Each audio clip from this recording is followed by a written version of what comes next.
ओम शांति। बदलते वातावरण में, बदलते सिचुएशन में खुद को पॉजिटिव रखना थोड़ा मुश्किल होता जा रहा है।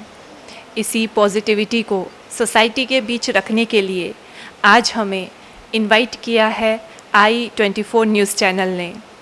मैं ब्रह्मा कुमारी साधना भवन सूरत की ओर से बहुत बहुत थैंक्स करना चाहूँगी i24 न्यूज़ चैनल का कि उसने एक बहुत सुंदर शुरुआत की है सोसाइटी को फिर से वो पॉजिटिव एनर्जी के साथ रिकनेक्ट करने की। आज का हमारा टॉपिक रहेगा पॉजिटिविटी इन एवरी सिचुएशन। परिस्थितियाँ हमारे जीवन में आती रहती हैं। हम जीवन में हर समय किसी न किसी परिस्थिति को फेस करते रहते हैं। जब भी कोई बातें हमारे जीवन में आती है तो हम बहुत सारे प्रश्न उस सिचुएशन से, उस प्रॉब्लम से कनेक्ट कर देते हैं। यह क्यों हुआ, कैसे हुआ, मेरे ही जीवन में ऐसा क्यों हो रहा है, मेरे ही साथ ऐसा क्यों हो रहा है। और जब हम ये क्यों के इतने सारे प्रश्न उस प्रॉब्लम के ऊपर लगा देते हैं तो उस प्रॉब्लम का जो सॉल्यूशन है वो हम भूल जाते हैं। कहा जाता है लाइफ इज़ अ गेम, अर्थात जीवन एक खेल है और खेल हमेशा आनंद से खेला जाता है। जब भी हम कोई खेल खेलते हैं तो हमेशा हम जीतने की एक लक्ष्य लेकर उस खेल में उतरते हैं और हम अपना पूरा एफर्ट डालते हैं उस खेल को जीतने के लिए। परंतु यदि पूरा एफर्ट डालने के बाद भी यदि हम हार जाते हैं तो ऐसा तो नहीं कि हम खेल खेलना ही बंद कर देते हैं। हम फिर से नेक्स्ट डे उसी खेल को जीतने के लिए फिर से तैयार हो जाते हैं। उसी तरह कहा जाता है लाइफ इज़ अ जर्नी, जीवन एक यात्रा है।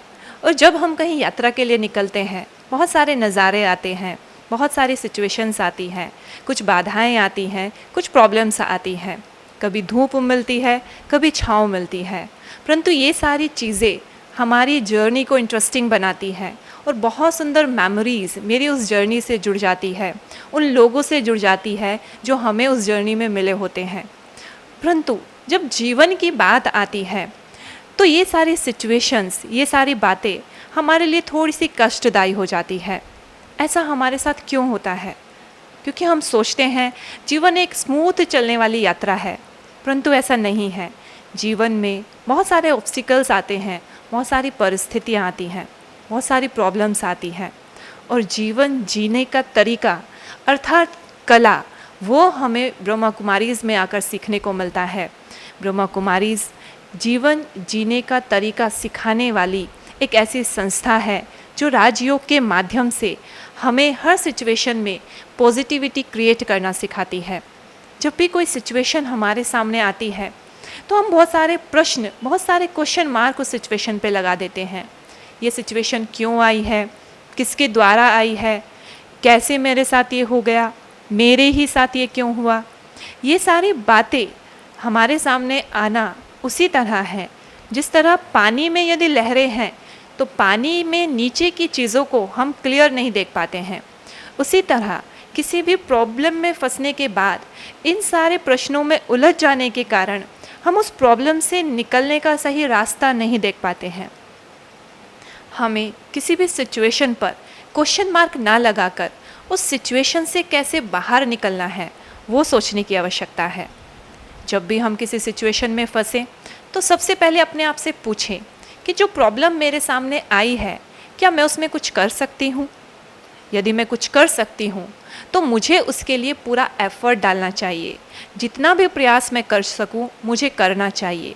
यदि कोई दूसरा किसी प्रॉब्लम में है तो भी मुझे अपने आप से प्रश्न पूछना चाहिए कि क्या मैं उस व्यक्ति की हेल्प कर सकती हूँ, उसको कुछ सहयोग दे सकती हूँ, और यदि हाँ तो मुझे अपना पूरा सहयोग उस चीज़ के लिए करना चाहिए। और यदि मेरा आंसर है नो, तो हमें थोड़ा पेशेंस रखना चाहिए, थोड़ा धैर्य रखना चाहिए। समय के साथ उस प्रॉब्लम को सॉल्व करने के बहुत सारे रास्ते हमें मिल जाते हैं। दूसरा, जब भी कोई प्रॉब्लम आती है हम उसे प्रॉब्लम ना समझ के यदि एक अपॉर्चुनिटी समझते हैं जो हमें लाइफ में एक्सपीरियंस देने के लिए आई है, हमें आगे बढ़ाने के लिए आई है, हमारी इनर क्वालिटीज़ को डेवलप करने के लिए आई है, तो हमारा पूरा एटीट्यूड उस सिचुएशन के प्रति चेंज हो जाता है। मैं आपको एक किस्सा सुनाना चाहूँगी। एक बार लंदन में अनएम्प्लॉयमेंट का दौर चल रहा था। चारों ओर बहुत ही बुरी कंडीशन हो गई थी, चारों ओर बेरोजगारी फैली हुई थी। उस समय एलिस नाम का एक व्यक्ति एक रेस्टोरेंट में जॉब करता था। हर एक अपनी जॉब को बचाने के लिए कड़ी मेहनत कर रहा था, क्योंकि एक छोटी सी गलती भी उन्हें उनकी जॉब से रिजेक्ट कर सकती थी, उन्हें अनएम्प्लॉयड कर सकती थी। और इस समय बेरोजगार होना माना अपनी जीवन अर्जन को समाप्त कर देना था। इसलिए हर व्यक्ति बहुत ही अच्छे से मेहनत कर रहा था। इसी दौर में एक दिन उनके रेस्टोरेंट में एक गेस्ट आते हैं। रेस्टोरेंट का मैनेजर एलिस को बोलता है उस गेस्ट को ट्रीट करने के लिए, उन्हें सर्व करने के लिए, परंतु मिस्टेकली एलिस से पूरा क्रॉकरी सेट नीचे गिर जाता है। जैसे ही क्रॉकरी सेट नीचे गिरता है वो पूरा का पूरा टूट जाता है, चकनाचूर हो जाता है, जिसे देखकर एलिस की हार्ट बीट बढ़ जाती है, क्योंकि ये बहुत बड़ी गलती थी उसे बेरोजगार बनाने के लिए। तभी मैनेजर वहाँ आता है, उसको बहुत अच्छे से खरी खोटी सुनाता है, उसको बहुत डांटता है। तभी रेस्टोरेंट का ओनर भी वहाँ आ जाता है। मैनेजर उसको रेस्टोरेंट से निकालने की बात करता है, लेकिन जो रेस्टोरेंट का ओनर था वो कहता है नहीं, हम इसको निकालेंगे नहीं, जब तक ये क्रॉकरी की पूरा मनी वापस नहीं कर देता है तब तक इसको रेस्टोरेंट में ही काम करना पड़ेगा।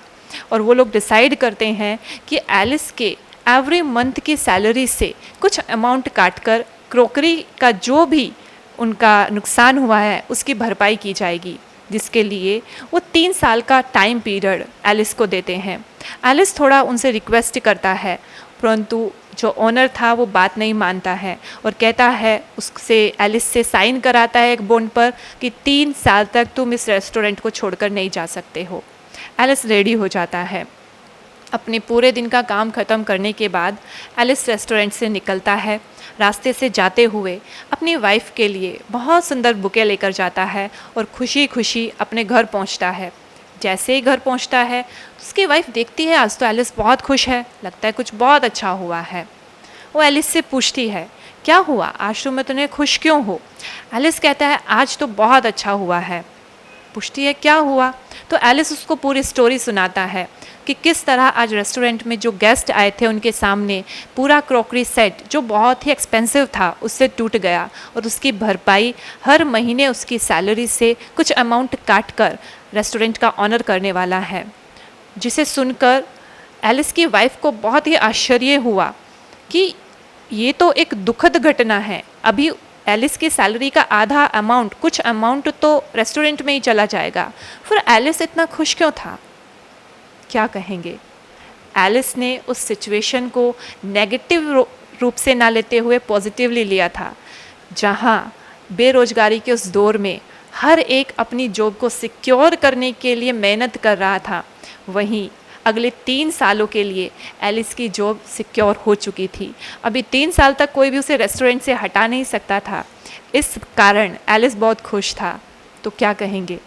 एक सिचुएशन जो शायद बहुत ही नेगेटिव थी, एलिस के लिए एक बहुत सुंदर अपॉर्चुनिटी बन गई। हमारे जीवन में भी बहुत बार ऐसा होता है, कोई सिचुएशन आती है जो हमें लगता है कि बहुत अच्छी नहीं है, लेकिन कहीं ना कहीं उसके अंदर थोड़ी बहुत अच्छाई छिपी होती है जिसे हम नहीं देख पाते हैं।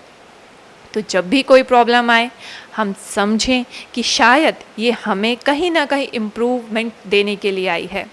वैसे भी यदि हमें स्कूल कॉलेज में भी अपने आप को फर्स्ट ग्रेड से सेकंड ग्रेड में लाना होता है तो हमें एग्ज़ामिनेशन देना होता है, और जीवन में आई हुई प्रॉब्लम्स, सिचुएशंस हमारे जीवन रूपी एग्ज़ाम की एक पेपर होता है जिसे हम पास करते हैं और हमें अनुभव रूपी डिग्री मिलती चली जाती है। आपने कई बार बुज़ुर्गों को कहते सुना होगा कि ये बाल हमने धूप में सफ़ेद नहीं किए हैं, एक्सपीरियंस है। अर्थात बहुत सारी परिस्थितियाँ, बहुत सारे सिचुएशन पार करने के बाद ही उन्हें वो अनुभव मिला है।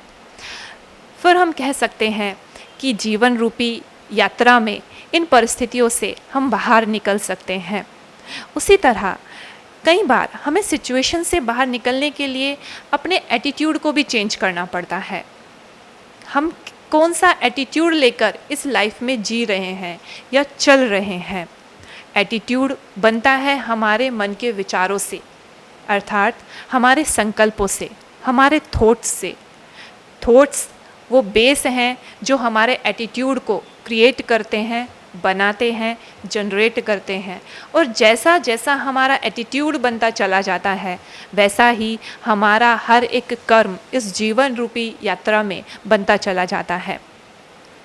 हम इस चीज़ को इस तरह से समझ सकते हैं कि हमारा जो माइंड है वो एक फैक्ट्री है, जिस फैक्ट्री में हमने 2 मैनेजर रखे हुए हैं, एक मिस्टर ए, एक मिस्टर बी।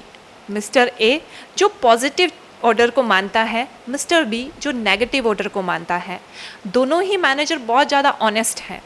जैसे ही हम एक थॉट क्रिएट करते हैं, जो जिस टाइप का भी हम थॉट क्रिएट करते हैं वो नेगेटिव है तो मिस्टर बी इमीडिएटली एक्टिव हो जाता है, और उस थॉट के अकॉर्डिंग मेरे पास्ट की जितनी भी नेगेटिव थॉट्स की, नेगेटिव एक्शंस की फाइल होती है वो सारी मेरे सामने खोल के रख देता है, और सारा वर्कलोड मिस्टर बी के पास चला जाता है।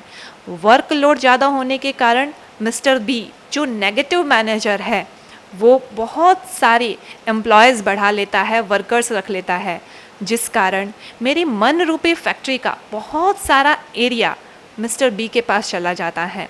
क्योंकि मिस्टर ए अर्थात हमने पॉजिटिव थॉट्स तो क्रिएट ही नहीं किए हैं। धीरे धीरे ये चेन बढ़ती चली जाती है, और कई बार ऐसी सिचुएशन आती है कि हम पूरा समय नेगेटिव थॉट्स क्रिएट करते हैं क्योंकि हमने मिस्टर ए को कोई काम ही नहीं दिया है। वहीं दूसरी ओर जब भी हम एक पॉजिटिव थॉट क्रिएट करते हैं तो ये डायरेक्ट ऑर्डर मिस्टर ए को जाता है, अर्थात मेरे पॉजिटिव मैनेजर को जाता है। और जैसे ही हम ये संकल्प क्रिएट करते हैं, ये थॉट क्रिएट करते हैं, वैसे ही मिस्टर ए एक्टिव हो जाता है और मेरे पास्ट की सारी पॉजिटिव बातें, पॉजिटिव एक्शन की फाइल वो मेरे सामने खोल के रख देता है। आपने ये कार्य ऐसे किया था, ऐसे किया था, यहाँ आपको सक्सेस मिली थी, यहाँ आप सफल हुए थे, लोगों ने इस तरह से आपको प्रेज़ किया था। ये सारी बातें मिस्टर ए मुझे दिखाता है, जिससे मेरी विल पावर इंक्रीज़ हो जाती है और मेरे सारे थॉट्स पॉजिटिव मैनेजर के पास जाने शुरू हो जाते हैं। जैसे ही उसको वर्कलोड बढ़ता है वैसे ही मिस्टर ए वो भी अपने एम्प्लॉयज़ बढ़ाना शुरू कर देता है, और मेरे माइंड रूपी फैक्ट्री का बहुत सारा एरिया अभी मैनेजर ए के पास ट्रांसफ़र हो जाता है। धीरे धीरे धीरे धीरे जब हम पॉजिटिव थॉट्स क्रिएट करते चले जाते हैं, हमारी विल पावर बढ़ती चली जाती है, तो एक सिचुएशन ऐसी आती है जो मिस्टर बी, उसके पास कोई काम नहीं रहता और हम उसे चाहें तो नौकरी से निकाल सकते हैं। ये हमारे लिए ज़रूरी है क्योंकि मिस्टर बी हमारे लिए कोई काम नहीं करता है, वो हमारी विल पावर को डिक्रीज़ करता है, हमें डिमोटिवेट करता है। जीवन में पॉजिटिविटी लाने के लिए हमें खुद को वो पॉजिटिव थॉट्स देने होंगे जिसका हम सुबह सुबह प्रैक्टिस कर सकते हैं। तो आज से हम ये संकल्प करें कि हम हमेशा जब भी कोई कार्य करेंगे अपने मैनेजर ए के द्वारा ही करेंगे, अर्थात वो पॉजिटिव थॉट्स क्रिएट करेंगे। पॉजिटिव थॉट्स क्रिएट करने के लिए हमें अपने मन को ट्रेंड करना पड़ता है। जैसे एक छोटा बच्चा होता है, हमें उसे सिखाना पड़ता है कैसे बोलना है, कैसे कोई कार्य करना है। वैसे ही हमें अपने मन को भी ये सिखाना पड़ता है कि कैसे हमें हर सिचुएशन में पॉजिटिव रहना है, कैसे हमें लोगों से पॉजिटिविटी लेनी है। क्योंकि परमात्मा कहता है किसी के अंदर 1000 बुराइयां भी सही, लेकिन एक अच्छाई तो अवश्य होती है। जब हम सिचुएशंस को, व्यक्तियों को उस एक अच्छाई से देखते हैं, तो हमारा पूरा एटीट्यूड उस व्यक्ति के प्रति, उस सिचुएशन के प्रति चेंज हो जाता है। इसीलिए कहा जाता है, नज़र बदलेंगी तो नज़ारे बदल जाएंगे। हमें नज़ारों को बदलने की आवश्यकता नहीं है, क्योंकि शायद हम उन नज़ारों को बदल ही नहीं सकते। इसलिए कहा जाता है कि परिस्थिति आई है। परिस्थिति माना पर स्थिति, बाहर के द्वारा, बाहर के किसी फोर्स के द्वारा उस सिचुएशन को क्रिएट किया गया है, जिस पर हमारा कोई कंट्रोल नहीं है। हमारा कंट्रोल मेरे ऊपर है, मेरे थॉट्स के ऊपर है। हम जब चाहें अपने थॉट्स को चेंज कर सकते हैं, और वो थॉट्स को पॉजिटिव बनाकर हम अपनी पूरी सिचुएशंस को चेंज कर सकते हैं। इसलिए उसके लिए मैं आपको कुछ टिप्स देना चाहूँगी, जो ब्रह्मा कुमारीज़ में जब हम आए तो हम लोगों को दी गई थी। फर्स्ट, आप अपने जीवन में कुछ पॉजिटिव अफर्मेशंस रखें, जिनको आप सुबह उठते ही प्रैक्टिस कर सकते हैं। सेकंड, आप अपनी गुड हैबिट्स को लिखें। मेरे अंदर जो भी क्वालिटीज़ हैं, जो भी गुड हैबिट्स हैं, आप उनको लिखें, और लिखने के बाद रोज़ उनको रिवाइज़ करें। और रिवाइज़ करने के साथ साथ ये संकल्प करें कि मुझे रोज़ उनमें थोड़ा थोड़ा इम्प्रूवमेंट करना है, रोज़ 5% इम्प्रूव करना है।